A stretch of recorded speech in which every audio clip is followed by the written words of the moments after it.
What's up, everybody? This is Frank Langella here, joined by my co-host Marcelio Langella from FAM Sports New York, and welcome to our team preview show for Class A of Section 1, where we kind of give a brief preview of all the schools in the class, and we want to welcome our audience. We appreciate you guys for joining the show. Football season is in the air, Mars. How's it going, brother?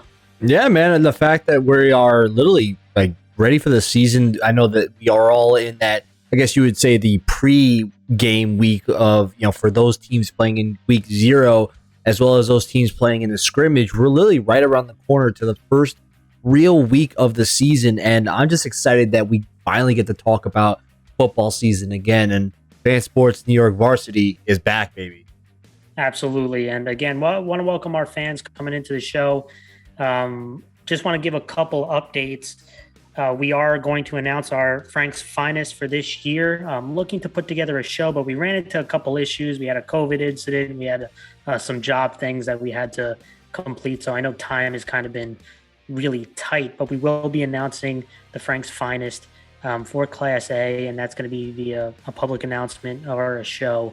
But we will let you know, and we will not be doing a preview show for week 0 because it's kind of these games don't really count towards the Section 1 schedule, but I do think that they're great that they're doing a week 0 game. You'll see matchups from cross-section. You'll see matchups from different leagues, different classes, some battling with the Catholic League, so that's all great. And a couple plugins, guys. If you don't know and you're new to our show, please check us out at fansportsny.com as our website. If you enjoy Section 1 football, we cover Section 1 football. We also have other content like Marsman Gaming on there if that stuff kind of interests you as well. Make sure to follow our social medias as well, and you can see on the screen our social medias. But how this is going to work, guys, we're going to go through each one of the schools. I got a chance to talk to a majority of the coaches, not all of them, but we'll give our brief previews. And again, I don't have I'm not there at all the practices, so I don't get daily updates on how the position battles went, but we do the best we can with the information we have. And then we'll do some bold predictions at the end. And finally, guys, we are a grassroots group. We don't do paid subscriptions or anything like that. So we do have a Patreon that we do get donations for. And if anybody is generous enough to donate any type of money to us for our cause to help build FAM Sports New York, we greatly appreciate it. So definitely check out our Patreon if you're interested on that as well. Mars, let's dive into it, brother. I'll go through 2 schools and then you'll kind of tell me your thoughts on them. And let's start, I guess, with the defending champs. And there's 2 leagues in Class A, and I don't know exactly how they're called, so I'm just going to call them League A and League B.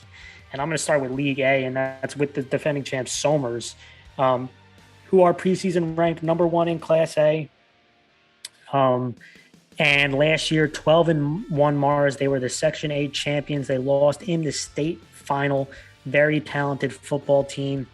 And Somers is continuing to do kind of a juggernaut program in A. And the last 5 years, Mars, 38-10 is the record for Somers, and they haven't won less than 6 games since 2015. So 7 years in a row of winning 6 or more games by that program. And I'm going to start on the offensive side of the ball. I spoke to Coach about this upcoming season. 5 of 11 returning starters on the offensive side of the ball. Good news, they returned their quarterback Fitzsimons on the offensive line. 2 of their 5 are coming back in Polito and Carino. They did also get a guy like Klee who's rotated in that offensive line. So kind of a guy maybe not have started, but has experience on that offensive line. And this offense last year, Mars, was number 1 in A, 35.7 points per game. When I spoke to Coach about the offense, Mars, we saw that Somers kind of opened up their offense. And I tell you what, they talked about even opening up even more. And because they love their quarterback and they have a lot of faith in him and expect to see more opening up of the offense and more RPOs so that they can use some of their skill guys efficiently. They also believe, and this was a big statement to me, they believe this offensive line could be probably its strongest unit. And, they like to have a multiple offense where they can show you multiple identities. Obviously, it's going to be hard to replace a guy like Mancuso and some of those offensive linemen from last year, but they're up for the challenge. Defensively, this is where the big adjustment's going to be. 3 of 11 starters coming back, so a lot of new faces. This was also the number 1 defense in points allowed in the regular season last year as well. And Coach talked about stopping the run is obviously their top priority. And when they can stop the run, that's when they can get more exotic in the secondary and give quarterbacks trouble. But they're expecting a big year from a couple guys we'll mention later on. The question mark to me, defensive starters. I mean, replacing 8 guys is tough, Mars. We both coached. Replacing 8 guys, you lose a lot of that veteran experience. And, they were number 1 in points allowed in 8 for 2 straight years. And they're losing guys like Kraus and Fowler. Those are hard guys to replace. So my big question is on the defensive side of the ball. They've been really strong the last 2 years. Can they make it a third year in a row? And the goals, there's make no mistake about it. They're looking at another section title. They want to get back into the state playoffs and compete for a state championship. So a lot going on with Somers, Mars, and talking about some of those guys, and I'll let you comment real quick about them. Some of the players to watch. And the first one is Jake Polito. We all know about Jake Polito. I call him IHOP, Mars, because he's always serving pancakes 24/7. And he is, again, probably arguably one of the best linemen, if not the best lineman in Section 1, 6'3", 280 pounds. Just an absolute mauler in the run game, and he has improved as a pass blocker. And their quarterback, Matt Fitzsimons, this is another guy, 6'4" kid, 68% completion percentage, Mars, 18 touchdowns last season. Very efficient. I saw him, again, this young man up close, long. He can really zip it. I love the zip on his ball. And they're very excited about him. Couple other offensive linemen to keep an eye on because, again, Coach talked about this unit probably being one of their strongest. Anthony Carino, Nick Greco, Matt Clee. These are all guys, again, not super tall. They're not 6'2", 6'3", but, 5'10", 5'11", and 6 feet, all 240 pounds, and they're strong, right? So that's, again, not really height-wise, but they are strong guys up front. And then some of those skill guys, before I get to defense, my player to watch this year is Robbie Doss Jr. This kid is a running back, DB, 5'9", 160 pounds. He had 1,200 yards of total offense, 10 touchdowns last season.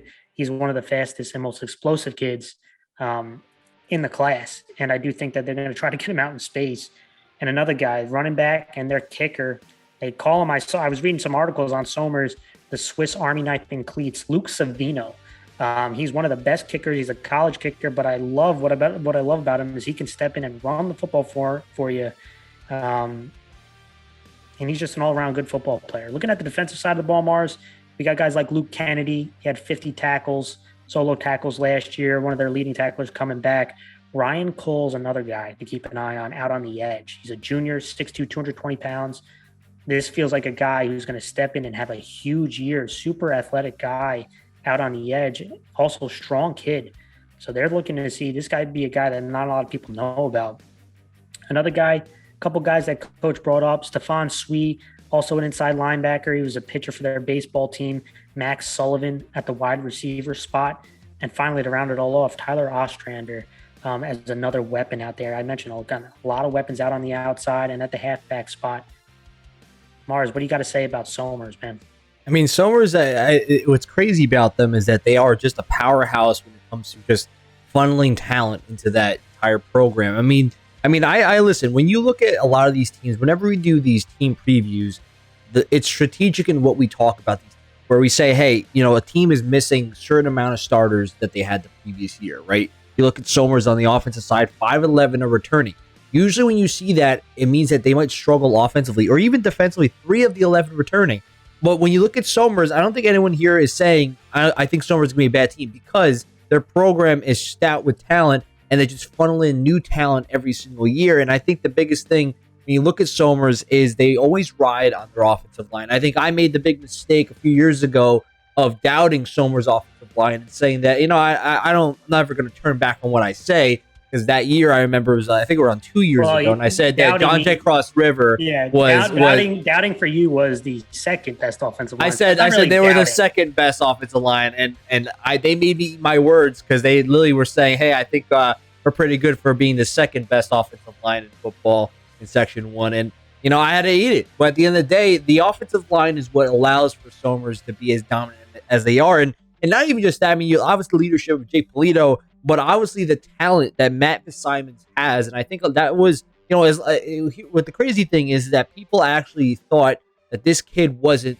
the best offensive playmaker in Section 1. I really think he was. I think he did it all, and he was just phenomenal last year, and I think he's going to show that again.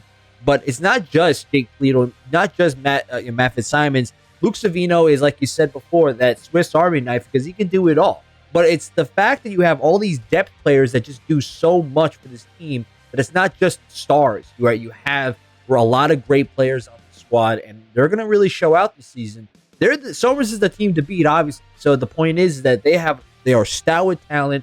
They have a lot of opportunity to not even just make it to the second title, but they can even go beyond. And it's really going to depend on a lot of these returning players to make big plays, but also the new guys to step up as well. Yeah, and when we move to the next program, Mahopac, also in that league, last year 6-3, they lost in the semifinals at Rye, and we all remember that game when Mahopac was up about 14-0 in the first quarter, and then kind of Rye took over from there in a really tough loss. But it's again Mahopac's third season in A. They've been a very long time Double-A team, so they're kind of recently new, but third season in A. Last year was their first playoff appearance in the last 6 years, compared to, disqualifying the qualifying round, which I don't count qualifying rounds as playoffs because I've said this before and I'll say it again.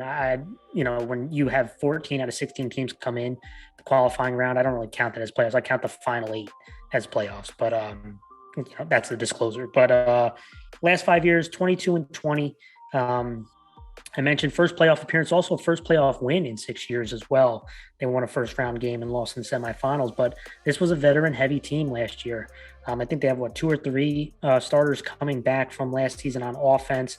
Also similar on the defensive side of the ball. They have to replace their quarterback, got to replace 3 or 4 offensive linemen.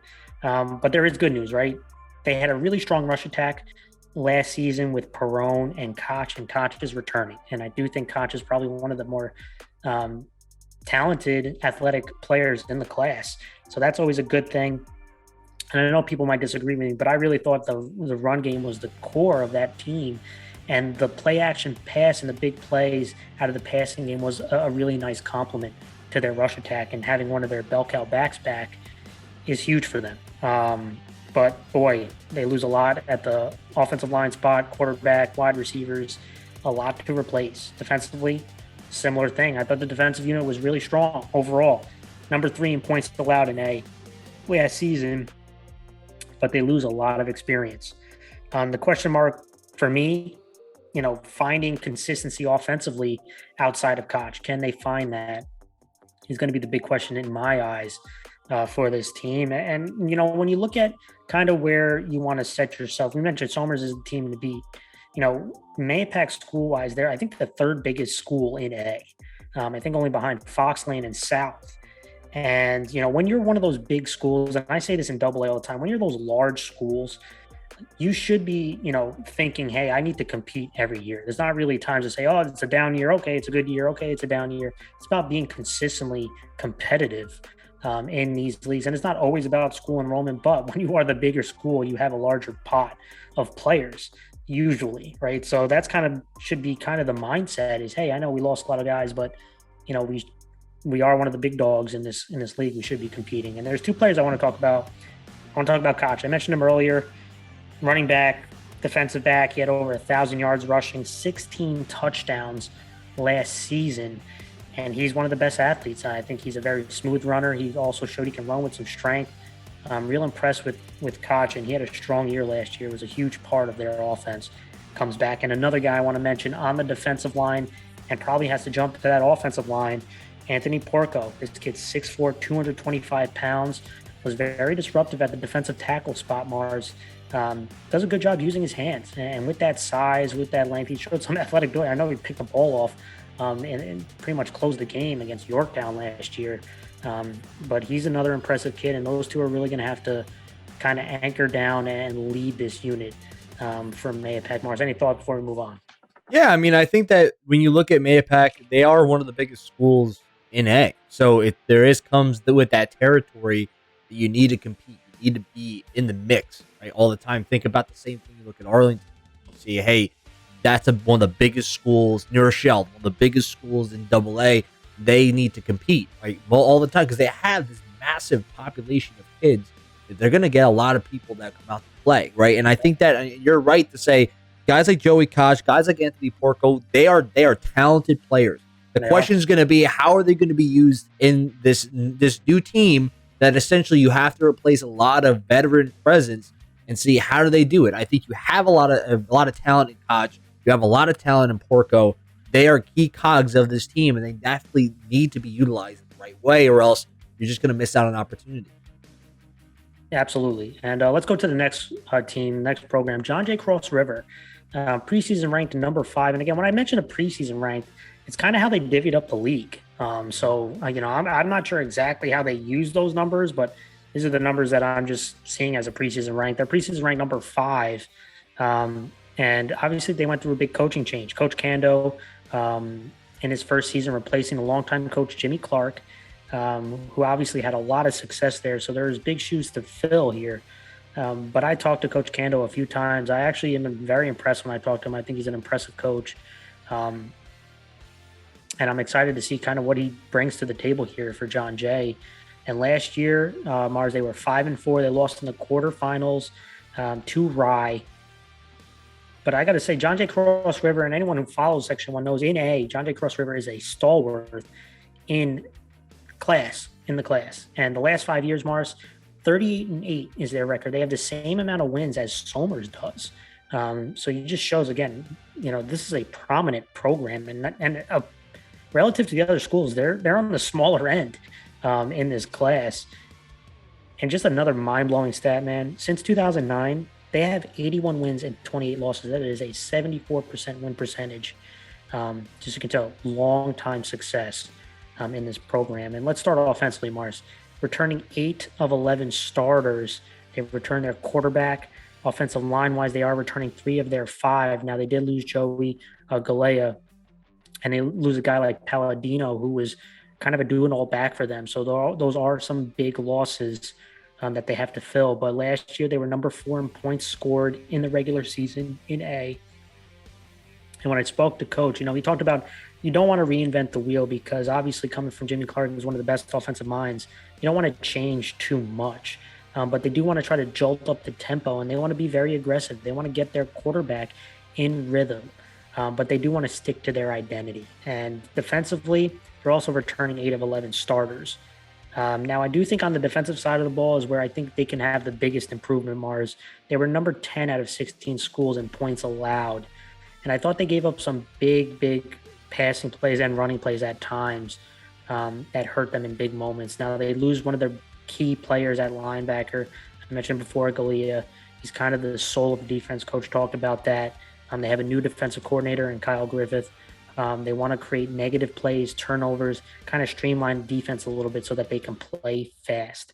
To me, the question mark on this team, Mars, and it always feels like this with Cross River, is the offensive line and the defensive line. Can they match up with some teams that are bigger and stronger? Can they hold up front? And I also think depth is another question. When I spoke to Coach about his goals, the big thing to him is this is his first camp as a head coach and a lot of new staff members. So this is going to be a learning experience for them. But they return a lot of guys. And speaking about them, let's start with their quarterback, Mars. Craig Galea, the senior, he's about 6'4", 200 pounds. He's had a really strong off season. Coaches have raved about this young man. And I'm excited for him. I watched his tape. I thought he had some really strong moments and some learning experiences, no doubt, about decision-making. But the arm talent is there. No question about it. Big-bodied kid, strong arm. I'm excited to see him. And then obviously another player that we've known in section knows, Christy Chiara. He's kind of there, moving him from running back to wide receiver, but they'll put him in the backfield at the running back spot. Also plays corner. This is a smooth athlete, and I think he's more comfortable at the wide receiver spot, which will, I think, help him be more explosive. Another guy to keep in mind, and I think this is my player to watch for this team this year, is their running back and outside linebacker, Christian Shapiro. This young man, about 5'8", 180 pounds, stout, muscular kid, And, whenever I look at Cross River, I wonder what are the guys who can run between the tackles, especially when the field gets smaller. And I think this kid can do it. He stepped in against Rye Mars in a playoff game. And boy, did he have a strong game. And I think they found somebody, a spark that they can move to the running back spot. And that is this young man. And I think he can have a really strong year if the offensive line gets put together. Another guy that people need to keep an eye on, wide receiver and cornerback, Austin Zaccanino. This kid's 6 foot, 175 pounds, one of the smoothest route runners. And I've done a breakdown on him before, but one of the smoothest route runners in the class.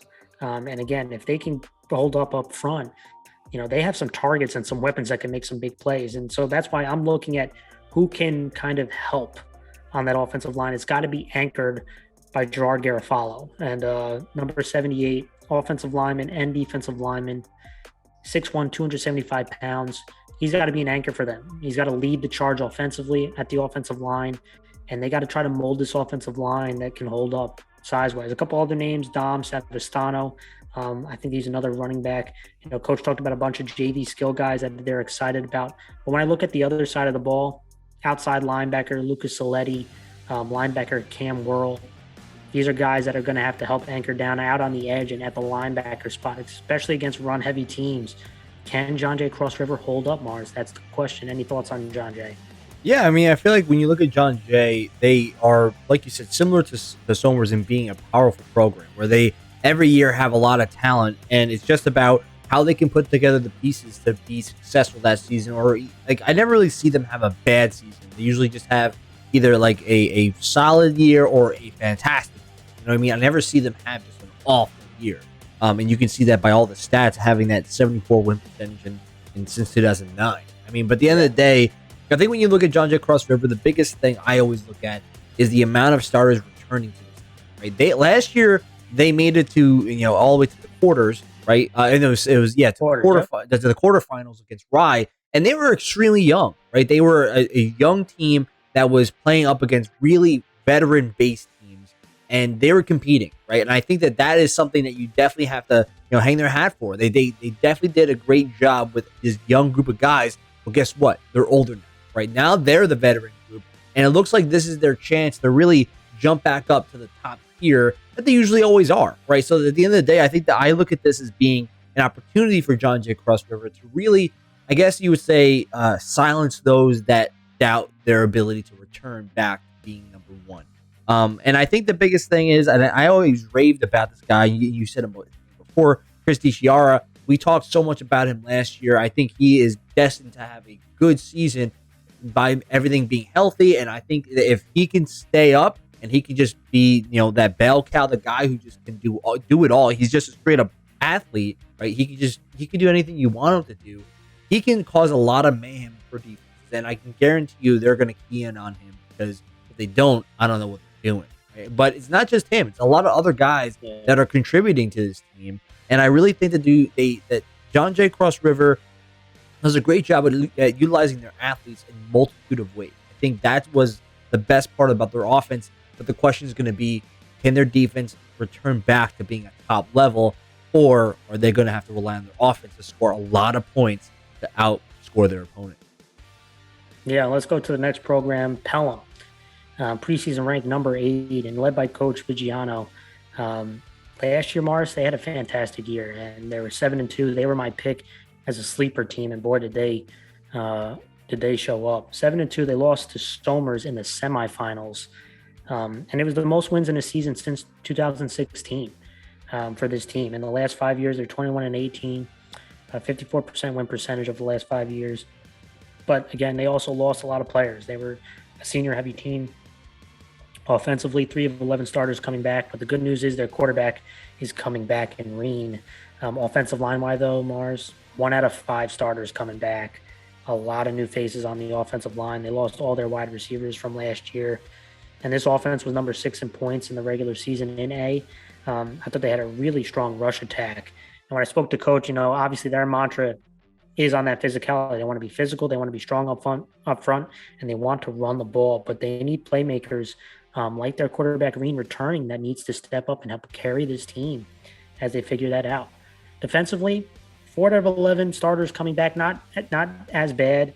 You usually will want to get in that kind of 4 to 5 range, and if you have more than that, that's even better. But number 4 in points allowed last season. There was only 2 games where they allowed more than 14 points. I mean, this defense was really strong last year. And, when I spoke to coach, it's all about bringing bad intentions defensively. That's kind of the mantra defensively for them. And, coach talked about, hey, they like to be in multiple defense. They will be based 4-3. And they do think they'll have some size this year. So, that's the goal is to, they have some size, but can they bring that same edge and same bad intentions as the group did last year is going to be the question. And for me, I'm looking at, the biggest question for this group, the offensive line. Having to replace 4 starters is difficult on an offensive line. And the skill position, they lost all their receivers, right? So who's going to step up? And when I asked coach about his goals, he mentioned similar things that he mentioned last year, Mars. Pelham wants to be a prominent program in A that teams are afraid to play. They don't want to be a team that just goes up and down, up and down, up and down. They want to be a prominent team. And I like that mindset. And looking at some of the players, Mars, we obviously have to start, in my opinion, one of the best players in the class and probably in the section, defensive lineman and offensive lineman Luke Green. He is a senior this year, 6'1", 240 pounds, 86 tackles at a defensive line position, Mars. He played D tackle and D end. That is hard to do for a defensive lineman to have 86 tackles. He had multiple sacks, forced fumbles. This guy was an absolute playmaker on the defensive side of the ball. He's going to have to do it on both sides. And another kid, their quarterback and safety, Callum Reed. I thought he was a fantastic defensive back. Obviously, taking the role at the quarterback spot, probably going to play a little bit less on the defensive side of the ball. This kid is a super athletic guy. Super athletic guy. He can run the ball, smooth athlete. He's going to have to really help a lot this year. But a couple other names that coach mentioned had strong camps and summers. Running back Timmy Meyer and running back in my player to watch this year, Teddy Johnson.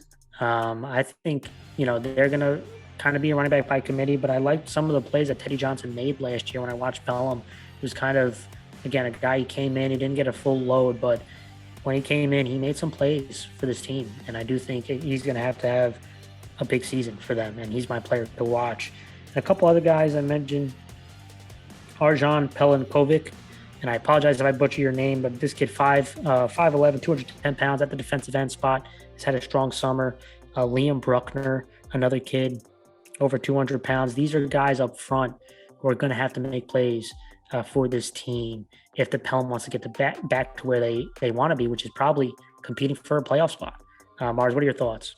Yeah, generally when I look at Pelham, I think I'm just a little weary or nervous about the amount of returning starters that they have. But I think Pelham in the most recent years has proven to be one of those teams, like the goal that the head coach had mentioned was they wanted to be a team that others didn't want to play, right? They've shown defensively that they have been that way. And I think that is a mantra or a feeling, a theme that they can capture if they can bring back that hard-nosed defense that when people show up to their home, I mean, they're going to get hit, right? And I think Pelham has the ability to continue that because they do have some leaders that are going to have to step up big time in order to continue this trend, because obviously, like, every coach wants to have a great program that can continue these traditions, but it's really going to be up to the veteran presence in the locker room to continue that, but even the young guys going forward. And it's going to be a tough one, but I think Pelham has the possibility of doing that again. They have a lot of guys that have talent and they have ability. It's just now bringing that all together, putting the pieces together, and just showing up on game day and just showing everyone what you got. Yeah, absolutely. And I just want to make something clear. Returning players doesn't necessarily equal wins, right? And Yeah, I just want, because even the top programs you see every year, they have less and less players coming back because those seniors were good, and it's hard for underclassmen to beat them out to win the job. So it doesn't necessarily mean victories, but when you do return starters, it brings kind of that extra experience that they played out there. But that doesn't always mean victories. So I just want to make that clear for our audience, kind of when we diagnose these things, but it does show some things that are very important, and experience is one of them. Let's go to the next program, ours, Clarkstown North.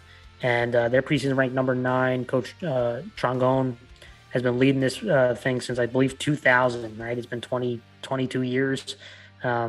Last year they were 5-5. They lost the quarterfinals at Mahopac.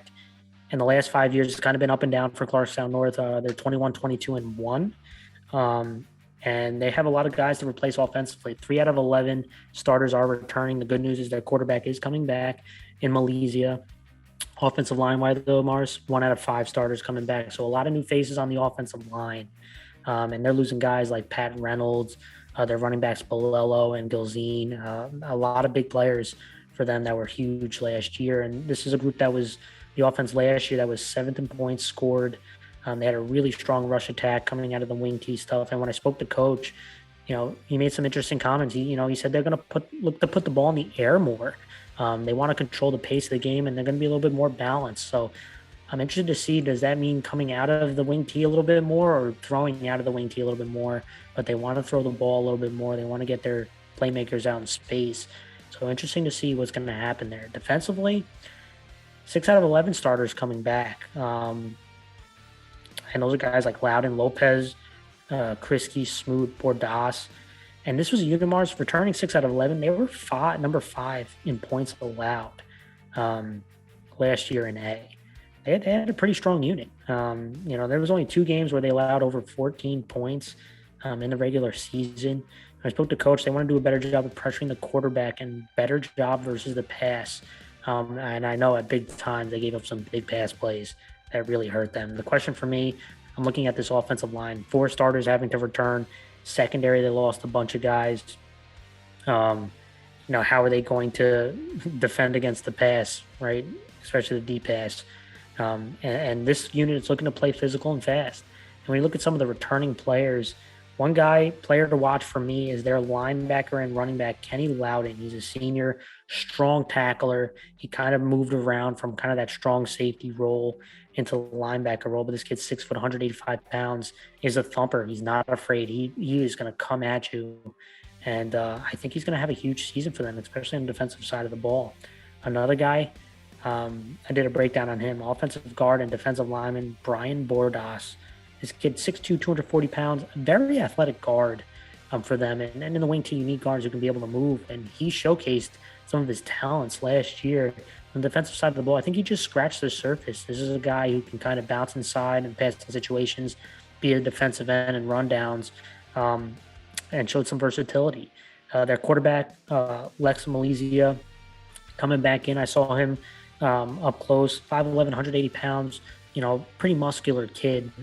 He's built pretty well, athletic kid as well. And I'm, excited. I know last year there were some struggles, no doubt about it, with decision-making and mistakes, turnovers that were killer.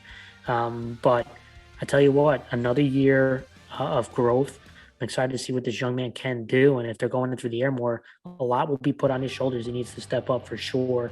Another couple guys, running back Brandon Lopez, shifty and quick. And when you look at the defensive side of the ball, their inside linebacker and also some tailback, Dom Krisky, 6'1", 180 pounds. Danny Shields on the offensive line. Another guy who's not a huge guy, but a guy who can move around. And in that wing team, you need kind of like those bigger tackles, right, and the guards that are more athletic. And a center who can anchor. That's kind of what, like, if you were to paint a wing T offensive line, that's kind of what you're looking for. And some other guys on the linebacker and offensive line spot, Brandon Chazen, who's a senior. On the defensive tackle spot, Justin Smoot, who's like 275 pounds at 5'11". You can see some of the names returning and guys who had some playing time and some big players. Mars, what are your thoughts on Clarkstown North? Yeah, I feel like when you look at North, I'm a little concerned about the amount of offensive line that's returning, just because as an offensive line guy, a lot of times these rules and this mojo that goes between these different units, it takes time to develop. Usually offensive lines hit their stride, especially young offensive lines hit their stride by mid to late season. So it's going to be tough for any offensive line group that has less of those guys that have experience to kind of hit the ground running in the beginning of the season. Not saying they can't. Don't get me wrong. I'm not saying that a group that only has one returning starter can't make a big hit, right? It's just more that it's more difficult to do that because of the lack of experience there. But at the end of the day, just because they weren't full-fledged starters doesn't mean that they didn't rotate. Doesn't mean that they really weren't around a lot of these guys and trained in the offseason. So essentially, I'm nervous about the fact that they really have one returning starter there, But I do see that North really has a chip on their shoulder. I mean, they've had some tough seasons in the past. The past 5 years have it kind of just been even, right? North is looking for that bounce back to really just push themselves back into back to that winning category, and I think that should be driving these kids to really want to kind of expand this playbook and be able to do more, right? And a lot of that has to do with the quarterback Malaysia. I think the fact if they're going to open up for the pass more, it's going to have to rely on their quarterback, and he's going to have a great year in order to allow for more runs and passes, because if you don't open up the pass, it means it opens up big plays on the run too. So I think at the end of the day, they have the ability to make some big splashes, but it's going to rely on the offensive line to step up big time. Yeah, and to me, I'm looking at that defense, Mars, 6 of 11 starters coming back, and that group last year was 5th in points allowed. I think this defense could be a pretty good one. Going to the next program, Mars, Eastchester, and they're led by Coach DiCarlo, who's been there for a long time as well. Last year, 4-5. They were a solid unit last year, Mars. No playoffs, but they're looking to be over 500 for the first time since 2018 as they battle that. Last 5 years, 20 and 23. Offensively, Mars, they are returning 5 of 11 starters. They are returning their quarterback, which is huge, but no offensive lineman coming back. And, that's obviously a big one. They lose Chris Howard, who was a huge offensive lineman for them. And when I spoke to Coach, they're looking to have a strong rush attack. Last season had a really strong rush attack, but they want to be more consistent in the passing game. And they thought their pass protection struggled a bit last year. And so, again, now you have all 5 new offensive linemen. You want to try to – I think one of the hardest things in high school football is pass protection for high school linemen. So, again, this is going to be definitely a huge question mark. And last year, this group was 11 out of 16 in points scored in the regular season.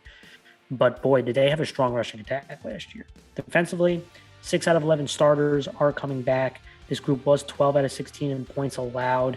Again, I did think they struggled against more, stronger teams. And that's kind of what the coach has been focused on, wants to be stronger on inside run. There were 4 games where they gave up 35 plus points, right? And, that's tough to win when you give up that many points in a game, no matter how good your offense is. Obviously, the question mark, it's been pretty obvious one, Mars, the offensive line. How will this new young offensive line respond to varsity speed, to varsity size? And that's going to be a huge question. And to me, I would think the goal for Eastchester should be to want to compete for that playoff spot. Again, there's 2 leagues. I'm assuming that there's going to be 4 teams coming out of each one. I do think Eastchester has the skill players to compete with some of these other teams. The question is going to be on the offensive and defensive line. That's going to be the question. Some of the players to keep an eye on, the player to watch for this team, a lot of people know him, but if they don't, they should learn about him, is their running back, Dom Sparadino. 5'7" kid, right? He's not a very tall guy, but boy, is he smooth and explosive. And he's a guy who can run the ball. He's a guy who can catch out of the backfield. I'm very impressed by this young man. Explosive, smooth player. He can make some big plays for you. And their quarterback, Gabriel Diaversa Herbert, 5'10", 160 pounds. He's another good athlete who can run with the football. Now, definitely has to be more consistent on some of those intermediate throws and deep throws, but he is another athletic guy at the quarterback spot. And another guy who kind of moved around from quarterback to wide receiver, plays safety, Frankie Provenzale, 5'11", basketball guy. He can line him up at the quarterback spot and do quarterback runs. Got a couple of those skill guys, and they're upper, echelon kids in this class that are skill guys. Other guys at the fullback, kind of H-back, and also middle linebacker, Owen Bloom. Versatile H-back. He's a guy who blocks pretty well for them. And he's also a blitzing linebacker. When they sent him on stunts, he was actually pretty disruptive, what I saw on tape. And another guy at the wide receiver spot, also corner, Aiden Schultz, who's the junior, and coaches liked what they saw from him this summer as well. Mars, any thoughts on Eastchester? Yeah, I think that when you look at Eastchester, they have a lot of their skill guys are, I think you already mentioned, very talented, very explosive players. The biggest question, as you mentioned before, was the offensive line, right? Can these young guys step up and just really be consistent to allow for these playmakers to make those plays, right? Because I think Eastchester has the fact that they have kind of a mix of both starters on the offense and defensive side, which does help them because they do have some returning guys who know this scheme, know the way that they want to play. But the big question I have is offensive line. I mean, just from the offensive point of view, just 5 of the 11 starters were all skill positions, right? That's the point. 0 of the 5 offensive line returning. So that means you have to almost basically replace all of them, right? And that's going to be a tough thing to do, but they have the ability to do it. They have a lot of playmakers on the offensive side that can make, score a lot of points, but it's really going to depend on the offensive line and how well they do this season. So I think that's my biggest question, and I do agree with you, the question of offensive line play and how well do they play. Yeah, absolutely. Let's go to the next unit, Sleepy Hollow, led by Coach Flora in his second season last year, 2-7 Mars. And they've had 2 wins for 3 straight years. And this is obviously a smaller school, smaller program, trying to build itself back up. Last winning season they had was in 2016. So it's been a little while. But, they are returning some players. Offensively, 7 of 11 starters returning, including their quarterback, 2 out of 5 offensive linemen. Now they do lose Scaglione, who was a really versatile player for them on both sides of the ball. That's going to be tough. But again, they had some struggles offensively last year, Marth. They were 14 out of 16 in points scored. And coach is looking to, again, they have to improve in the run game. They have to do less turnovers and be better, more efficient in the red zone. And these are all aspects that they feel that they could be better on. Defensively, 6 out of 11 starters return. I thought actually this was their better unit, Mars. I thought defensively they were pretty solid. They were 10 out of 16 in points allowed. 3 games they allowed 20 or less. So I did think this unit was pretty solid. Coach talked about improving pass pressure, creating more turnovers, and giving up less big plays. But I did think the defense had a solid group last year, and they're returning 6 starters, which can help with their experience coming into this year. When I look at the question mark for this team, Mars, size. And I do think outside of one of their better offensive linemen, Fedor, how do they size up versus some of these teams? And that is going to be the big question. And they've also, this is for the first time that they had a full off-season program. So I'm interested to see how that works out for them. I'm interested to see how this team does this year. A couple players to keep an eye on. First one, my player to watch is offensive guard and defensive tackle Damon Fedor, the junior, 6'2", 265 pounds. Mars saw him up close at the showcase that we helped run during the summer. And this kid has a bunch of potential. He's a very strong kid, doesn't have bad feet. I'm excited to see his growth from when we saw him in person to this upcoming season. I think he can have a big year. Another kid to keep an eye on, quarterback Tyler Mahood. He's a senior, 5'9", was very raw last year, but what I liked about him is as the season went on, you saw improvement. He was making better decisions with the ball and was making some nice throws. So I'm excited to see his growth as well.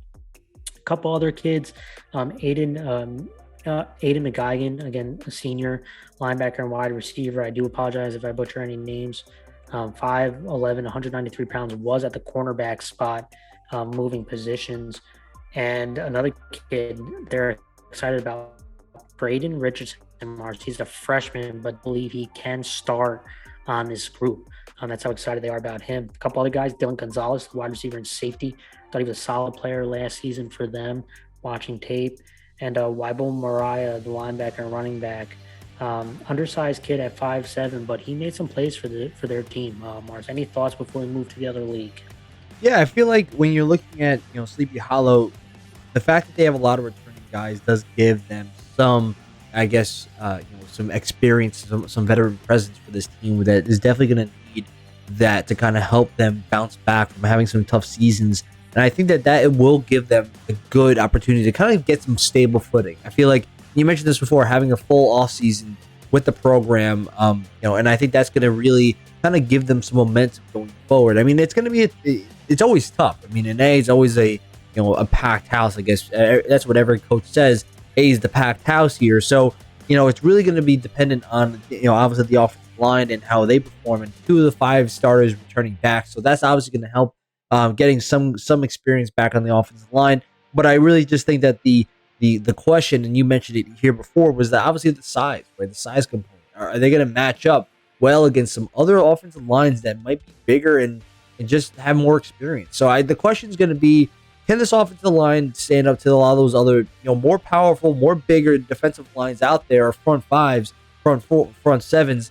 And, if they can do well, then I think that will allow for their offense to kind of get a stable footing and be able to generate some points. Because that was one of their struggles last year, being 14 out of 16th and ranked, having 11.7 points per game. They need to score some points. You need to be consistent and not turn the ball over in the red zone. So I think if they can do that, they'll be all right.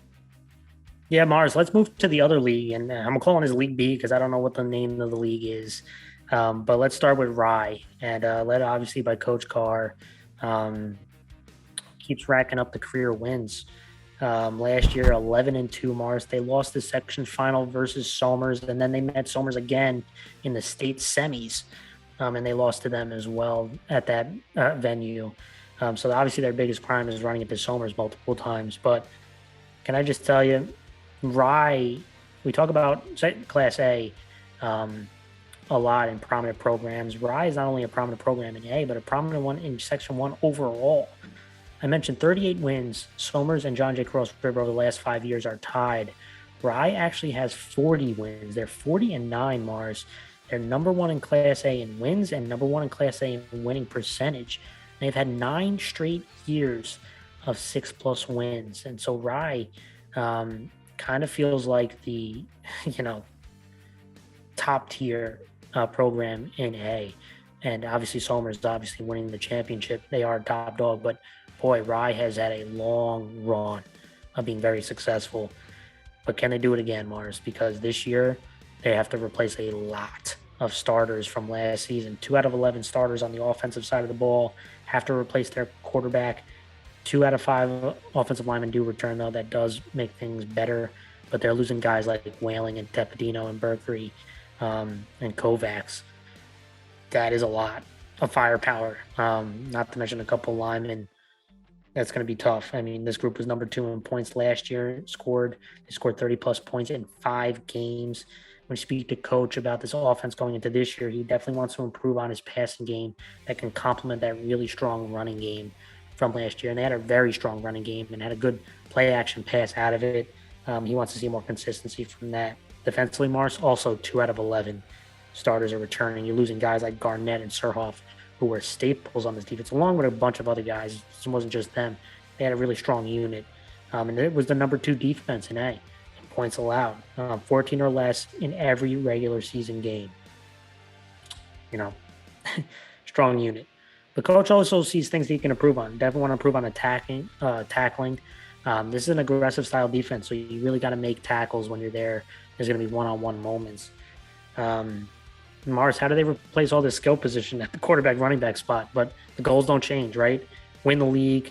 They want to beat Harrison, and they want to compete for the section title. I mean, that's the goal set. I do find it interesting. Harrison's thrown in there as one of the goals. So there's no love loss, obviously. But players to watch. No. One kid I want to start off with is Rafferty McSweeney. He's a wide receiver and defensive back. Junior kid, 5'11", 175 pounds. I thought he had a strong year at the cornerback spot for a young football player, but you're going to see him more definitely at the wide receiver spot this year. He's going to have to be a strong two-way player for them, and I do think he has the talent. This is a kid who has strong hands, another smooth athlete. On the offensive line, Mars, we mentioned a couple guys who are returning. Owen Myers at the offensive guard spot, defensive tackle, returning starter. Did a breakdown on him. This is another guy who is a feisty kid, not a very big guy, but a feisty lineman who will fight you for every yard. Another guy at the center spot and defensive end, Luke Luliano. I believe he's a senior. I'm not exactly sure on what class he is, but this was another kid who stepped in, and I thought he did a decent job on that offensive line. A couple guys, and to me, the player to watch, Mars, keep an eye on their quarterback, A.J. Miller, the junior, 6'3", 185 pounds. I saw this young man up close as well. Strong arm. This kid has a strong arm. You can see the ball zip out of his hands. Last year, Kovacs was a very athletic guy. You run a lot with him. Miller feels like he's more of a pocket passer who can sling the rock in all directions. So interested to see how the identity changes a little bit with him, but that's someone to keep an eye on. Another wide receiver defensive back, Shepard Griffith. He's a junior. Coaches are excited about his summer that he's been working. And a couple other guys up front on the offensive line, defensive line. Ronan O'Byrne, the junior, 6'4", 240 pounds. Rowan Ahearns, the sophomore, 6'5", 230 pounds. And to me, another guy to keep an eye on defensively, Charlie Swarak, the junior, Mars, 6'1", 205 pounds. This kid had a tremendous season last year, very disruptive, and he stood out amongst a group of very talented defensive players. So this is a guy to keep on as well, Mars. What are your thoughts on Rye? Can Rye, how do you replace all that talent? Well, like I said before, sometimes when you look at the stats of saying how many people they're losing and how many kids are coming back as starters, and that usually concerns you. But Rye, just like we had mentioned before with Somers and John Jay Cross River, even though they might be losing Cross River less often because they're more of a younger team, but Somers, even if you look at their stats and say, all right, well, they're losing a bunch of starters, no one's sitting here concerned for Rye. I think Rye is one of those prominent programs that always has talent because they just have a great program of offseason training and just good coaching and just a good youth program that will constantly funnel in a plethora of talent into the high school program. And it just allows them to constantly be competitive. And clearly, by looking at the stats here, they are the most successful of these 8 teams, especially in the last 5 years, right? And I think that is something that you have to definitely tout, Coach Carr for. I think that's that's awesome, right? That's a fantastic accomplishment, and he's just racking up wins constantly. So I think the biggest thing for me when I'm looking at this is obviously losing talent like Whaling is going to be really difficult to do, but they do have a lot of talent still, right? I think the fact that you have a young quarterback stepping into the system who we saw up close, but the point is though is that I think if you're going to open up the offense more, you really have to rely on the quarterback to make the big plays, because if AJ Miller is going to be kind of that pocket passer compared to Kovacs, who was more of a mobile guy, it is going to make the offense change. But that means that if that's the case, he's not going to be mobile. Then they need to kind of prioritize both developing the run game to help AJ be able to kind of sit in the pocket and throw. Because if they can develop the run, which I'm sure Rye will, it will allow for the passing game to open up, especially in play action passing. So I think that Rye has the ability to still make a major splash, but it's going to depend on the returning players that are back, but also the young guys and the new guys stepping into these new roles as veterans. So Rye is a prominent program. I'm not worried that they will be able to do this because I've seen it before, but it is always a question, right? Can Rye continue this success that they've had for so many years, right? So it's going to be a good question. Yeah, and how do they handle the Whaling, replacing Whaling, and his rush attack is going to be another big one. Let's move to the next one. Clarkstown South, Mars, number 3 preseason ranked in A. They were in AA last year, led by Coach Scarpelli. They moved down. They were in AA. They moved down to A, and last year they were 6-4. They kind of break their 7-year streak of 3 or less losses, but they've had 6 or more wins in 7 out of the last 8 years. In the last 5 years, they're 33-12, which would put them 4th most wins compared to the other A schools, behind Somers, John Jay, and Rye. When I look at the offense, Mars, you have to be very impressed with what Clarkstown South has done over the years. And when I look at the offense, I didn't get to speak to coach, but I think they have about 6 or 7-ish starters coming back. They bring back their quarterback. I do think they're bringing back maybe 2 or 3 offensive linemen. And this was a group that was, kind of in the middle in AA, 9 out of 18 teams in points scored. They were a bit inconsistent. They were hit with big turnovers at terrible times, but 3 games, 26 plus points, Mars, but also 3 games with less than 20, right? So kind of see that inconsistency going up and down. Defensively, also returning about 6 or 7 of their starters, but they lose guys like Crisp and LaRosa, who were big players for them. They were also 10 out of 18 in points allowed. Again, 3 games, they allowed over 30 points. So again, it's about consistency for them. But you see that with young teams, right? They did have a lot of youth over there.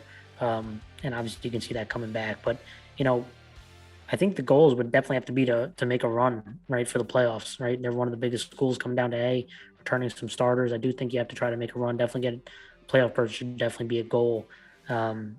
Some of the players to watch, Mars, I think there's a few that definitely got to keep an eye on for South.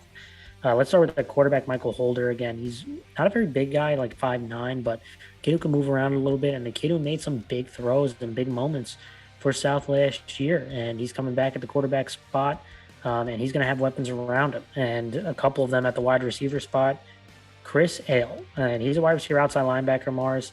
I think he's one of the best players in the class and in this section. At 6'3", 195 pounds. Worked a lot through the slot, but he can line up on the outside as well.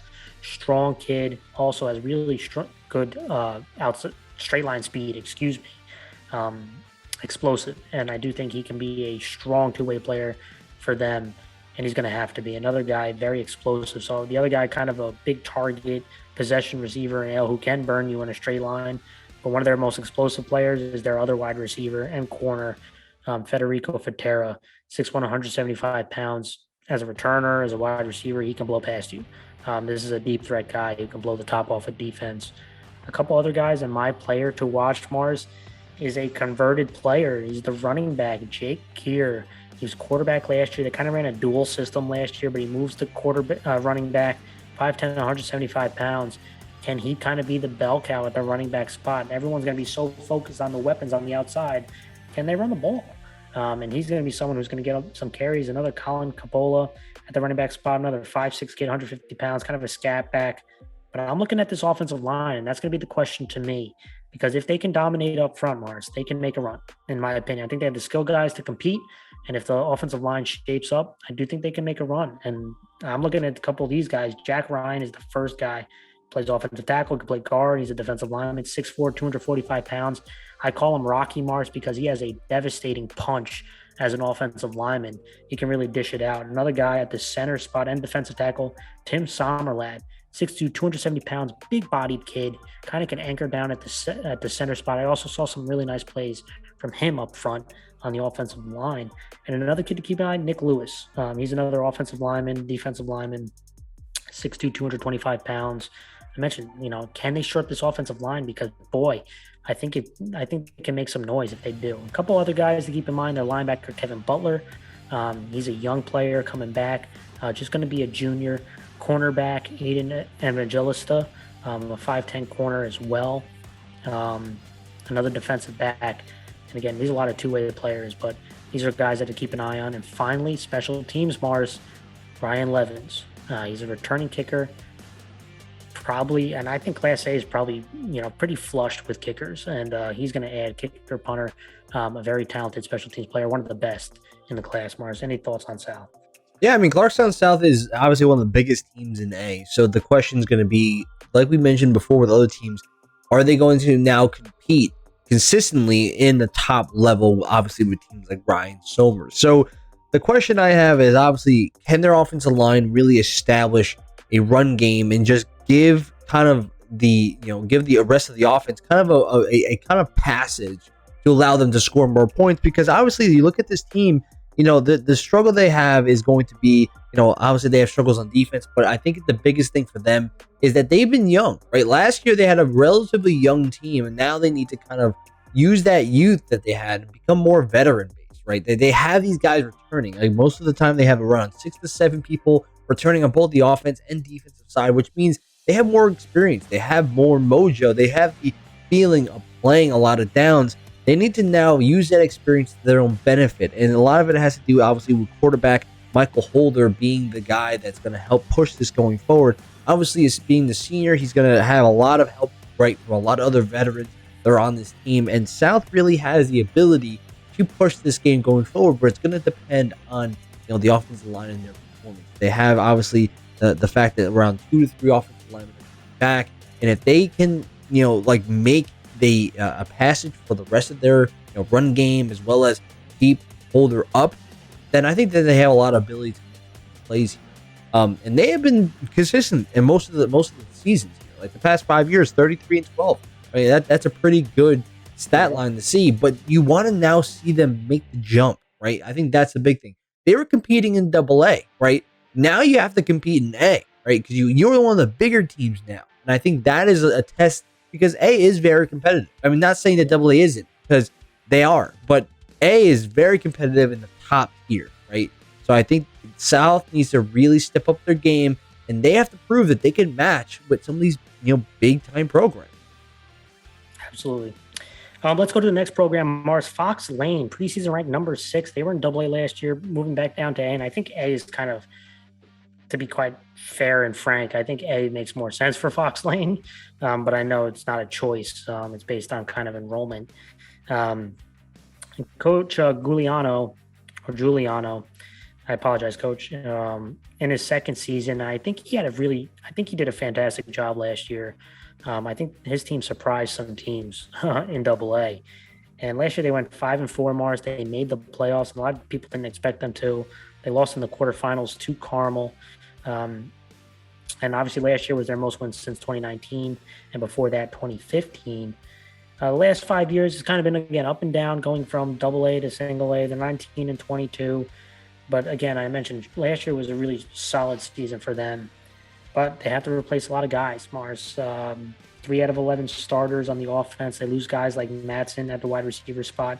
They have to replace their 2 quarterbacks, Travis and Miller. They ran a dual quarterback system. Offensive line wise, 2 out of 5 offensive linemen are coming back, which is good. Bring back Bailey and Guider. This offense was 10 out of 18 in Double A in points scored. 4 games with 20 plus points. And when I talked to Coach about offense, he's really looking to play cleaner football. Too many mistakes last year. Defensively, 4 out of 11 starters coming back. Did you have to replace Bernero, who was really strong for them at the safety spot, but bringing back guys like Bailey, Minotti, Hoyt. And this unit was solid. Last year, eighth out of 18 teams and points allowed in the regular season. Strong unit. And again, Coach talks about, playing clean, fundamental defense, preventing big plays is kind of the mantra. They had 4 games of giving up less than 20 points, which is pretty damn strong. When I mentioned, kind of the biggest question mark, Coach talks about how this team is young. How would they operate in tough situations? And for me, I'm looking at the quarterback spot, right? I mean, quarterback's got to kind of be the orchestrator and kind of calm the waves or the nervousness among the team, especially on the offensive side of the ball. So that's what I'm looking at. When I look at players to watch, Mars, to me, the player to watch for this group, he's a fullback. He's kind of the scat back, he's a linebacker. James Minotti, he's a junior. Coach believes he could be, one of the best players on the team. He was an offensive lineman, so me, offensive lineman converting to another position and potentially getting the football. I think that's a cool story, and I do think, this Coach talks about how tough this kid is. This is a kid to watch. Another guy, Roan Guider, the senior offensive lineman, defensive lineman. He started on that offensive line. Another kid that I was impressed with, Brian Bailey. He was another offensive lineman, defensive lineman, strong 2-way player for them. And a couple other names, DeClon Connors, a sophomore, running back and safety. The quarterback position that I mentioned, a guy like Max Travis, he's a junior. Can he, how well does he do? How well does he take the mantle? And kind of become that quarterback who can lead this group. He's going to be a young guy. He's a junior. Angel Mejia is another guy. Offensive tackle, 6'3", 270 pounds. Mars, he is a big boy, but very, very raw. So we want to see how he grows. Mars, any thoughts on Fox Lane? Yeah, I mean, at the end of the day, they did shock a lot of people last year with making the playoffs, but that just shows you the tenacity, right? And that Fox Lane is trying to show here. And I think that does give them that swagger in that way, right? They do need to continue that, even though they're losing a lot of guys. I think it's going to really depend on how they had made that outlook from last season and continue it. I think when you have a tough season, when you not say tough, but when you have a surprising season where a lot of people didn't expect you to go as far and you showed everyone up that you do, it does spark kind of a light in a lot of people's hearts that they can continue that going forward. And Fox Lane definitely needs to do that.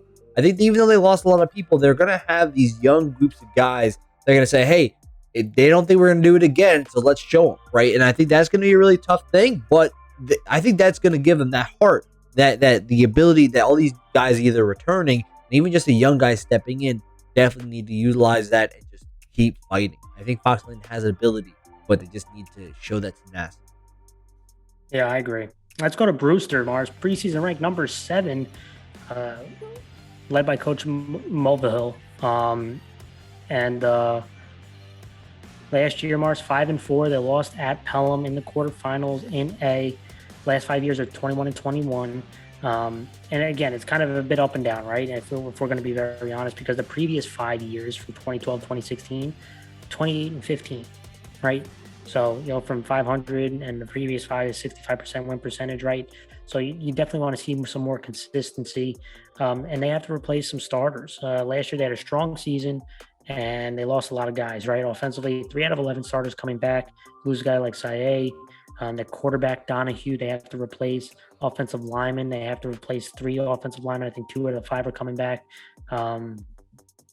This unit, a little bit, kind of up and down last year. They were number 10 out of 16 in points scored. When I spoke to coach about that offense, they want to improve their run attack. They don't have that same pass, drop back passer in Donahue that they kind of molded the offense towards.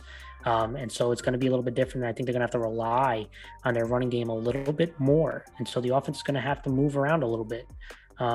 Defensively, Mars, 5 out of 11 starters coming back, which is pretty solid. But you do lose guys like Rienzi, Costales, Triolo. But Brewster had some injuries they had to overcome last year. So they had some guys come in that got some playing time. And this group was number 6 out of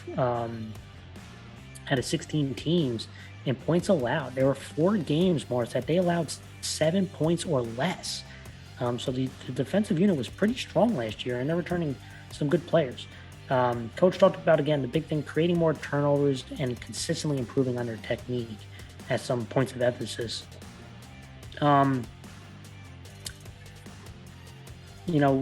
Probably some of the goals, and I asked about goals for this as well, and there's a lot of new starters for this group, but the focus on improving each week, and they want to compete for a playoff spot. They made no mistake about that. Some of the players to watch, Mars, I do want to start my player to watch for this group.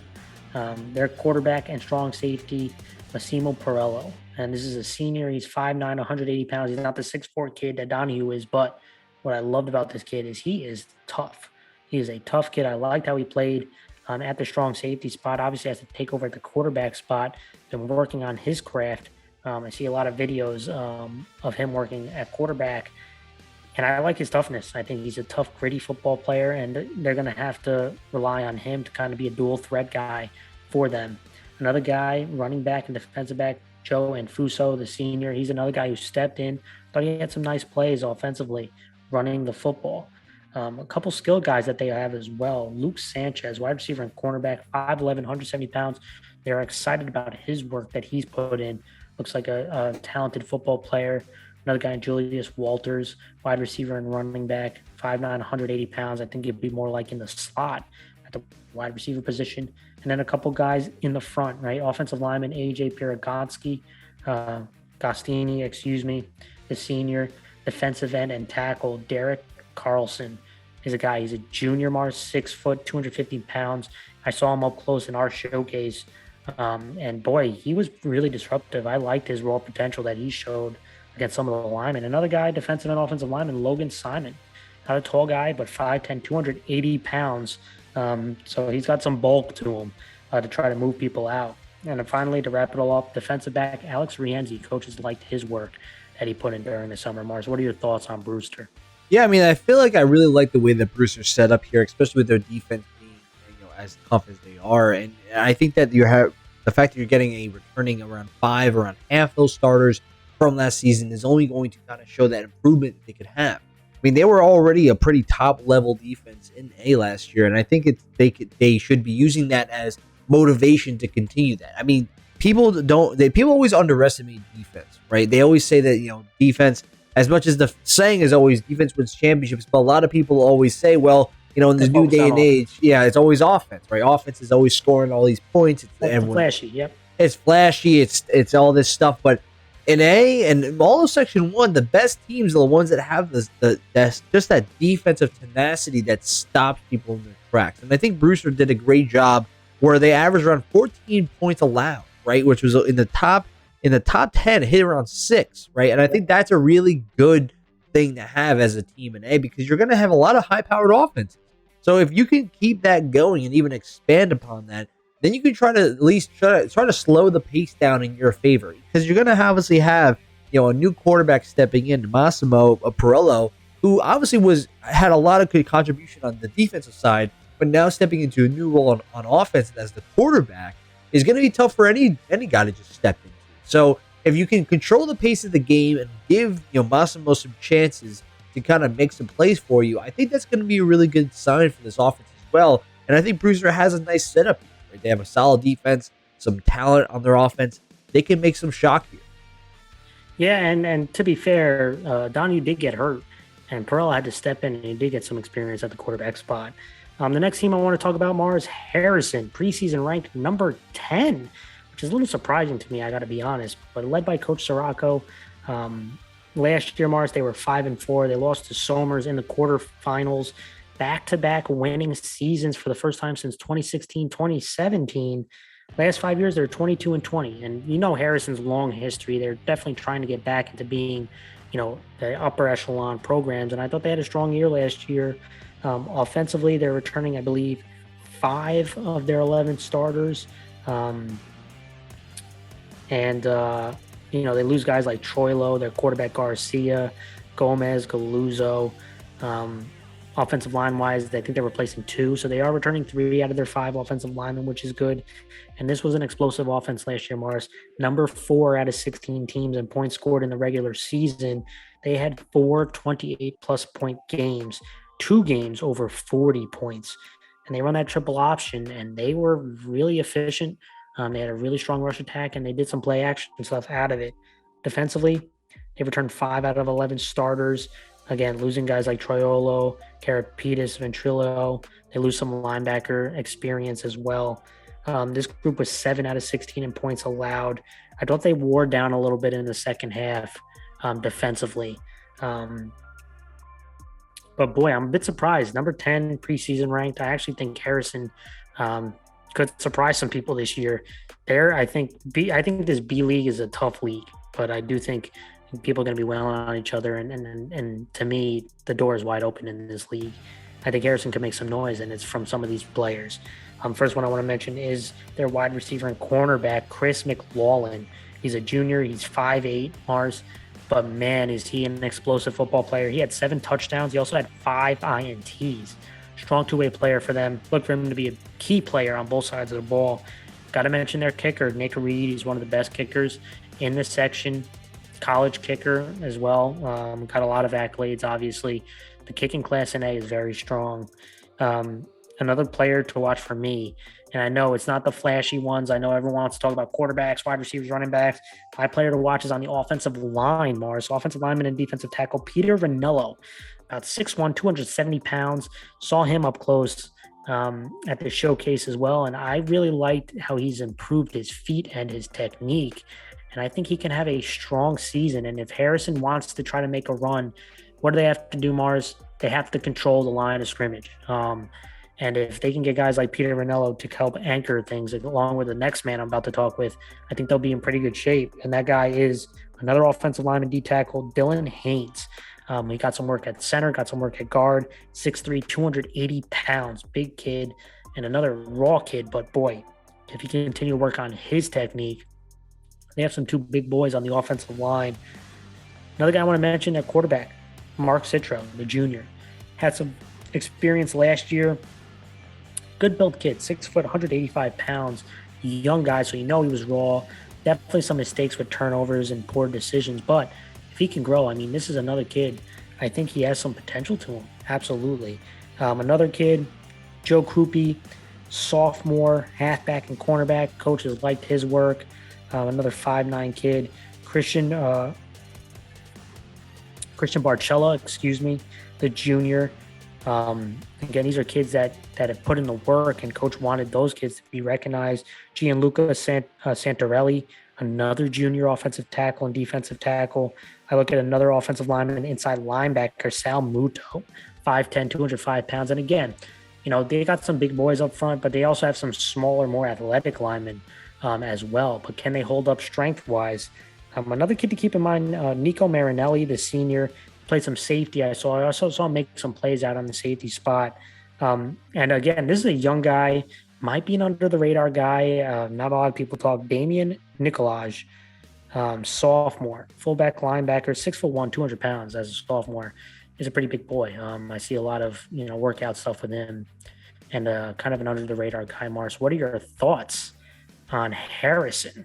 Well, the big thing is obviously the fact that Harrison is being ranked 10th. I mean, that's already kind of, in my opinion, a little sketchy. I think that they have a lot more talent than being the 10th team in A. I think they are returning some key cogs in this offense, especially with the offensive line.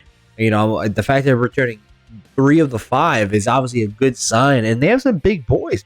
I mean, like, that's the thing. Like, you have size, and you said it best. Like, in this type of offense, it's about controlling the trenches, right? And if you have the size and strength to do that, then your offense is going to thrive, because it's really just about getting as many positive plays and controlling the pace, right? And if Harrison can control the pace of this game, of just the week by week, they can really just start hammering away, and they show that they have the ability to not only score points but to keep points down, right? And I think that is something that you have to look at from both sides of this perspective, because only allowing for 17.4 points a game last season, and obviously you're returning around like half of your starters on the defense and offensive side, so you're getting some experience, you're getting some size up front, you're getting some talent, and I think that it's a little surprising that they're ranked so around 10, and not saying that's like horrible or anything, but just surprising, because I think they're better than that, and I think that they might shock some people, and I think that you kind of mentioned that before. I think they will surprise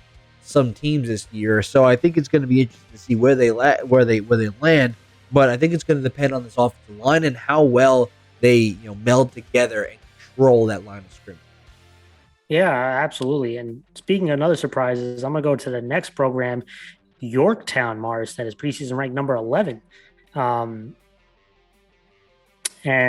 last year, this group 5-4, they did not make the playoffs. And I have to be honest, listen, I am not an excuse maker at all. But boy, were they dealt with some of the most devastating injuries and unlucky injuries last season. At one point, they lost their quarterback, running back, and offensive lineman in the first, probably their best offensive lineman in the first couple weeks of the season, it's pretty devastating to any team. They ended up being 5-4, missing the playoffs. They're definitely disappointed in that. And when you think about Yorktown, what do you think about? You think about one of the most prominent programs in A. And over the last 5 years, Mars, 33-14. They're tied fourth in wins in A with Clarkstown South, only behind Somers, John Jay, Cross River, and Rye. So when you think of these prominent A programs, Yorktown is there with them. But kind of feels like some of the shine has been lost on Yorktown, even though last 5 years they have been very successful. They win 70% of their games. But they have a lot of guys they have to replace. Last year was a senior-heavy team. 3 out of 11 starters coming back on the offense. You lose guys like McKnight, DeBellis, Carlin. Good news is their quarterback is coming back in Myrelis. But offensive line-wise, Mars, 1 offensive lineman coming back, and one of the big losses is Bowen on that offensive line. This group was 8 out of 16 in points scored. When I spoke to Coach, he talked about they want to generate more explosive plays, and they need to rely on their returning quarterback who can help lead that way. Defensively, 2 out of 11 starters coming back, so a lot of new faces. You lose guys like Capelli, who is really a lead tackler for them. Coach talks about has got to stop the run, play good third down defense. They do return 2 defensive backs with experience, but this is a group that was 8 out of 16 in points allowed as well.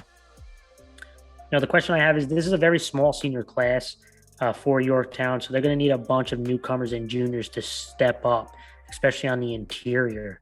But the goals haven't changed. I mean, Coach talks about building up the program, continue to grind, continue to make other teams and coaches uncomfortable. A couple players to watch for this group, Mars. Their quarterback, and I thought he was a pretty solid defensive back, Justin Myrelis. He had to deal with injuries last year. He's 100% healthy. He's 5'7", 160 pounds, but very athletic and shifty. So that's someone who's going to have to make a lot of plays for them. And my player to watch, in my opinion, their best lineman, offensive lineman, defensive lineman, Dion Boussage, the senior, 6'1". This is a guy who I thought has really improved on some of his technique when I saw him up at the All New York showcase in Albany, And I'm excited to see his growth in pads. Another guy who they've been really impressed with his progress, defensive back and wide receiver Justin Price, the junior, young football player, but a guy who made some big plays as a defensive back last year, looking to expand his role on both sides of the ball. Another defensive back, Chris Constantine, strong, athletic tackler and a tough kid. Coach raved about his toughness. He's a junior as well. Christian DiCanio, or DiCanio, excuse me. I apologize for butchering his name. But we should put a tally for the amount of times I butcher somebody's name, by the way, on Good. the show. But he was at a kind of that defensive end edge rushing spot. And I feel bad because I liked watching his tape. And they move him to linebacker. He just has a strong nose for the football. He can make some plays for them, and they're going to need some of that at the linebacker spot. Thomas Costello, the junior, is at the linebacker wide receiver.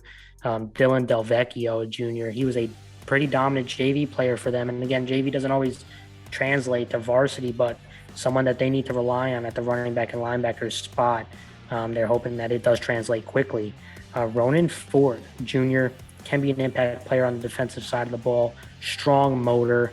And finally, Ryan Kane, defensive end and wide receiver. He's also had a very strong summer in Camp March. What are your thoughts on Yorktown? Yeah, Yorktown is just one of those programs that likes, like when you talk about Somers and Rye, as a prominent program, they are successful, right? So the big thing that I'm really going to be looking at is obviously the fact that their offensive line, they're losing a lot of their veteran presence, right? They're losing a lot of their veterans all around, and I agree with you. I think last season they had one of those just injury bugs just plagued their team, and it was happening in the very first half of the season where it felt like they were constantly just getting dealt a bad hand. And obviously, it's not an excuse because a lot of teams get hurt, right? But I think the big thing for Yorktown is going to be kind of sticking to what they do best, utilizing their playmakers. And if they don't have size, it really means spreading out spreading the offense out, making the defenses have to play one-on-one with speed. So the question is going to be, can these playmakers, these young guys, step up big time and really show out talent that Yorktown always produces? So I think that they have the ability to make some big plays this year. And even with all these injuries, they still went 5-4, right? I mean, like, how often do you see a team that can get hit with the injury bug, everybody gets wiped out, and they just have bad losing seasons? But Yorktown didn't. They actually still went positive, even with that being the case. So it tells you that they have talent. They have a lot of guys that are pushing that program going forward. And the question is going to be, can these young guys really carry the load and continue this, right? And it's going to be a good question to see how Yorktown kind of bounces back from having a tough season, especially just tough from their standards, right? Yorktown standards are pretty high when you look at their success rate here, around 70%. So I think Yorktown has the ability to make some big plays, and I'm wondering to see how they bounce back this season. Yeah, absolutely. Let's dive into the next program, Mars. Lakeland, preseason ranked 14, and they're coached by Coach Schilling, who is replacing Coach Meadows. So it's his first season. Last year they were 2-6. They did not make the playoffs, and they're looking for their first 500 season since 2015 when they were 5-3. So it's been a little while. Last 5 years they're 12-28. When you look on the offensive side of the ball, Mars, 4 out of 11 starters are returning. They do have to replace their quarterback. 2 out of 5 offensive linemen are returning, and big losses, a guy like Ronk, who was a big-time player, and also their quarterback. But the offense did struggle last year. They were 16 out of the 16 in points scored in the regular season. And when I spoke to Coach about the offense and kind of the identity, they know they have good athletes and they want to go up tempo. They want to distribute the ball. But they also know that, hey, against some of the teams we're playing, we have to have some physicality to us. So that's going to be very important as well. Defensively, 5 out of 11 starters. You lose guys like Lund and Hickey. But this unit was the stronger part of the team last year. They were 11 out of 16 in points allowed. And when I spoke to Coach, again, not a very big group as in height-wise, but they have guys who can run around. And they want to do a better job tackling this year and swarming to the football. The biggest question to me, I have to look on the offensive line, Mars, and the size on defense. I do think when they play teams that are more spread, I do think that's a better matchup for them. But the question is going to be against some of these teams that want to run downhill and use their size, how will they hold up? I actually do think they have a lot of potential on this defensive unit with their speed. But when I asked Coach about his goals, he didn't miss words. He wants to compete for a league title. Getting better. It was a huge focus this offseason, make sure the athletes are, they get better in the weight room, get better as athletes and football players. And he also gave a shout out to Coach Horowitz, who helped run the work he did during the summer to help the team prepare.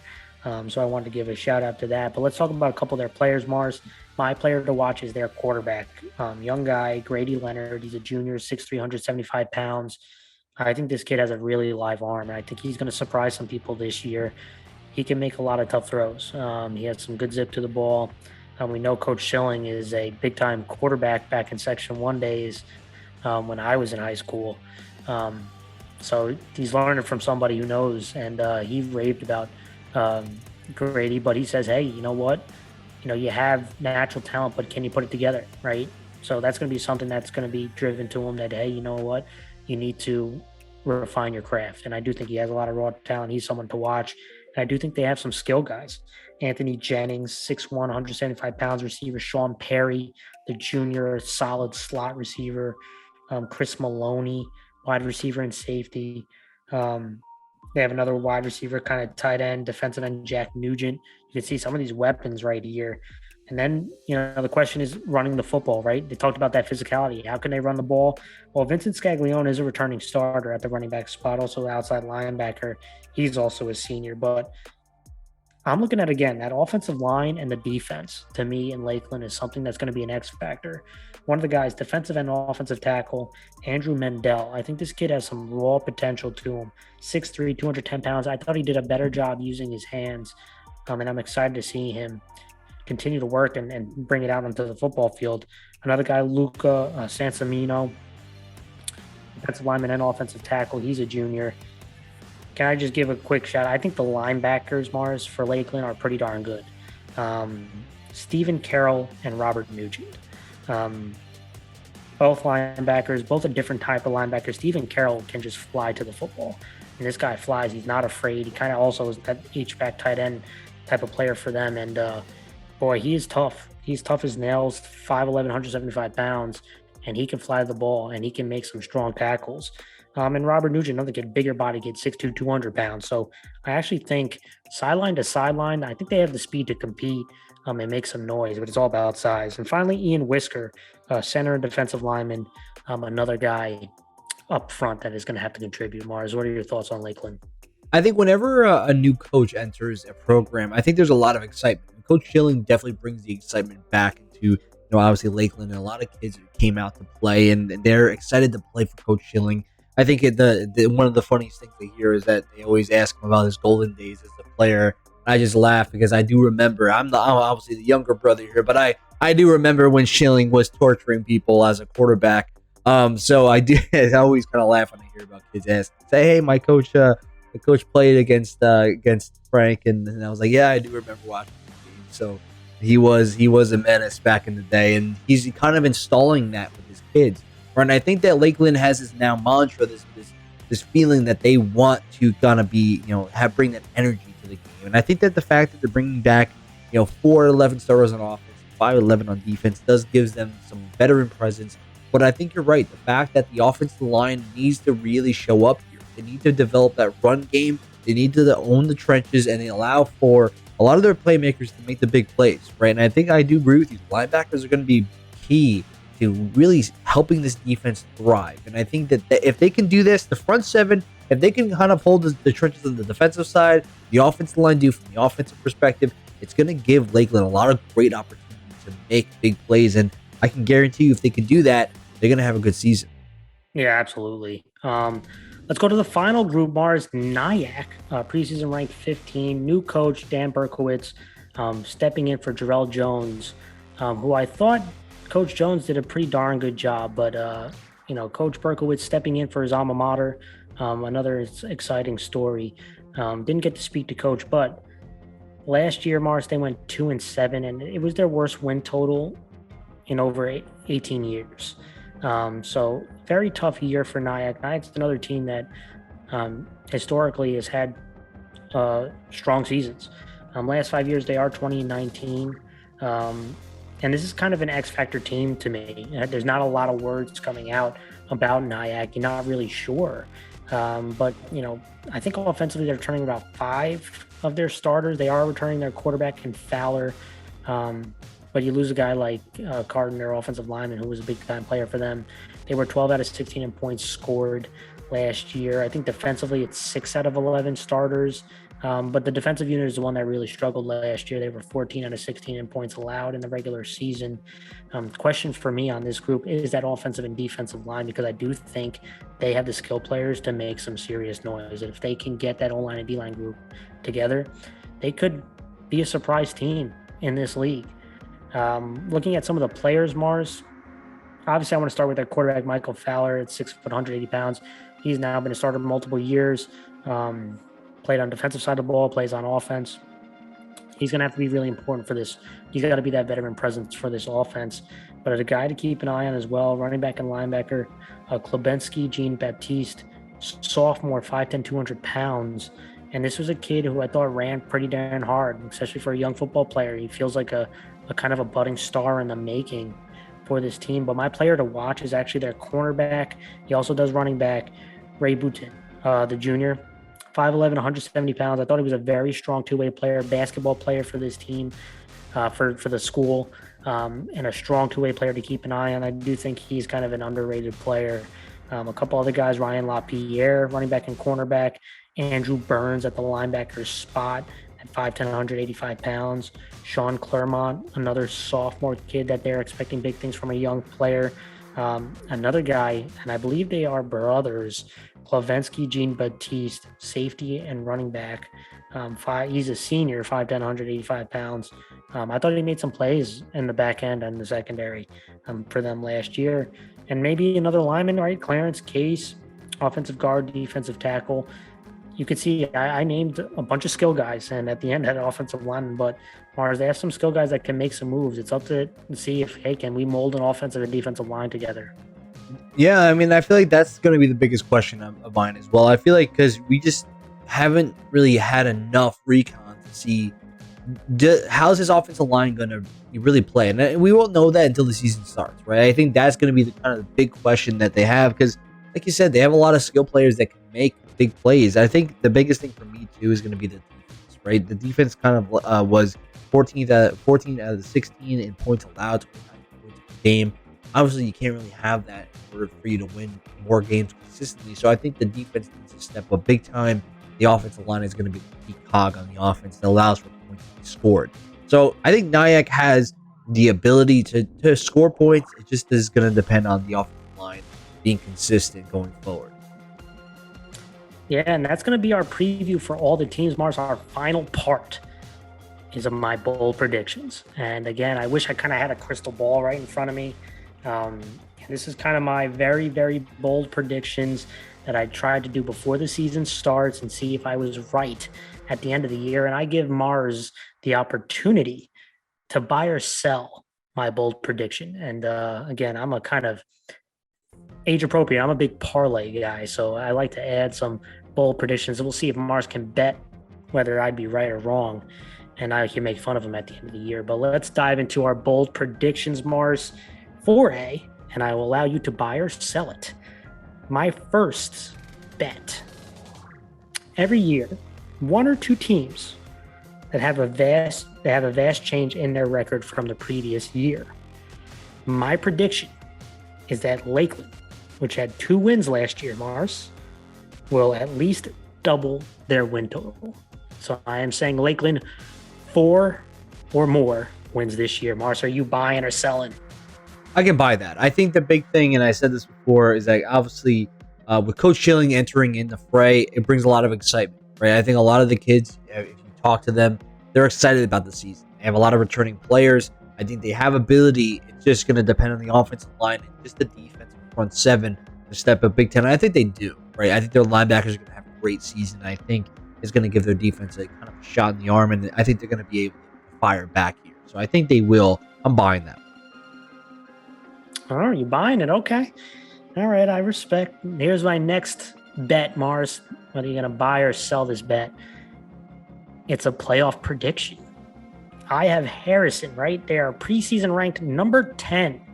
And if you're going by what my expectations are, that there's 4 teams from each league that are going to make it, it looks like they'll be on the outside looking in based on preseason ranks. But for me, I have them in the top 3 in their league, and they will make the playoffs. But not only that, Mars, my parlay on that is John J. Cross River will not only make the playoffs, but they will reach the semifinals. So are you buying or selling my parlay on the Harrison makes the playoffs and John Jay Cross River makes the semis? I'll buy that. Woo! I think John Jay Cross River. I think I'm buying more than John Jay Cross River, but I will buy both. It's got to be both. It can't be one of the other. Yeah, I know. I think John Jay Cross River. I think will because they have extremely young team from last year, right? And they have more people available to them that they can make big plays. It's just going to be dependent on their defense and how much they stop opponents from scoring. Harrison has a lot of I think ability to make big plays because they have these. Just a system that works, and they have some size. It's going to depend on how efficient this offensive line is, and I think that they could make it in the top 3, and that's why I was buying it. I was just kind of thinking about it for a second, because Harrison is kind of the only thing I'm still a little debating on. I think they have the ability to do it. It's just going to be tough, but I'm going to buy that one. Here's the next bet. The final 4 of last season was Somers, Pelham, Mahopac, and Rye. Here is the bet, Mars. This season, 3 out of the 4 teams will make the playoffs, and 2 will return to the semis. Buy or sell it. So you're saying that 3 of the 4 will make the playoffs, 2 will return to the semis. Yep, of those 4.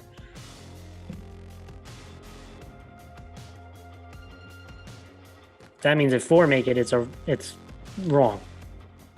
So if all 4 make it, it's wrong. Yeah. 3 out of 4, and 2 out of those 4 need to make it. I'm gonna sell. I think I'm gonna sell this one. I'm not gonna say any specific teams because I don't want to make any crazy bold predictions myself. Yeah, so I'm just gonna sell. I just think I didn't see that in the crystal ball. Yeah, I think I think I'm gonna sell here. I think it's a little too specific for my taste. I think that if anything, I could see.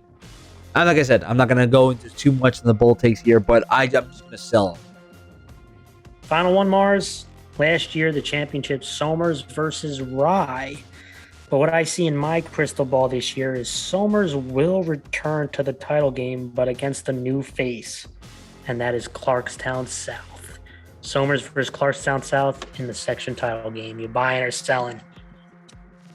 I'm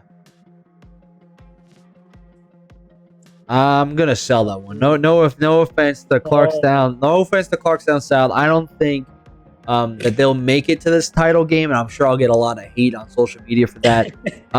If I'm gonna make a bold prediction myself, this is gonna be this will be a shot in the dark, but I think we'll get a rematch of a classic section title game between Somers and John Jay Cross River for the section title game. I think that will be a kind of a battle because it will be I guess you would say the redemption arc of me saying that the offensive line from John Jay Cross River years ago, right? Yeah, so it'll be a few years ago. I wanted to see. I think that's my bold take.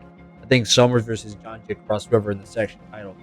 Well, that was the bold predictions. I have seen the crystal ball, and that'll be it for the show, guys. Thank you guys so much for tuning in. We appreciate all the support that you guys have given us. Excited for football season. Have a great night, everybody.